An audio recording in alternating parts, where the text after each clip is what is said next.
शासनाने प्रतिबंधित केलेले अनधिकृत एचटीबीटी कापूस बियाणे विकणाऱ्या रॅकेटचा अमरावती शहर गुन्हे शाखा आणि कृषी विभागाने पर्दाफाश केला आहे. रेल्वे स्टेशन परिसरात केलेल्या या कारवाईत 8,05,000 रुपये किमतीचा मुद्देमाल जप्त करण्यात आला असून एका आरोपीला ताब्यात घेतले आहे. चेतन ठाकरे राहणार मंगरूळ दस्तगीर धामणगाव असे अटक केलेल्या आरोपीचे नाव आहे. विशाल भोईर राहणार नंदुरबार हा आरोपी फरार आहे. 473 packet white gold 5G, 306 packet धूम 2 आणि 26 पॅकेट हायब्रिड सीड अशी एकूण 805 पॅकेटे जप्त करण्यात आली. रेल्वेने अनधिकृत बियाण्यांचे पार्सल येणार असल्याची गोपनीय माहिती गुन्हे शाखेला मिळाली होती. त्या आधारे सापळा रचून संशयास्पद गुन्ह्यांसह चेतन ठाकरे याला ताब्यात घेण्यात आले. चौकशीत उडवाउडवीची उत्तरे दिल्याने तपासणी केली असता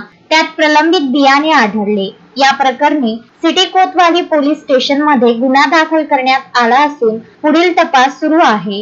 ही कारवाई पोलीस आयुक्त राकेश ओला यांच्या मार्गदर्शनाखाली गुन्हे शाखेचे पोलीस निरीक्षक संदीप चव्हाण आणि कृषी विभागाच्या पथकाने यशस्वीरित्या पार पाडली. शोएब खान, विदर्भ न्यूज, अमरावती.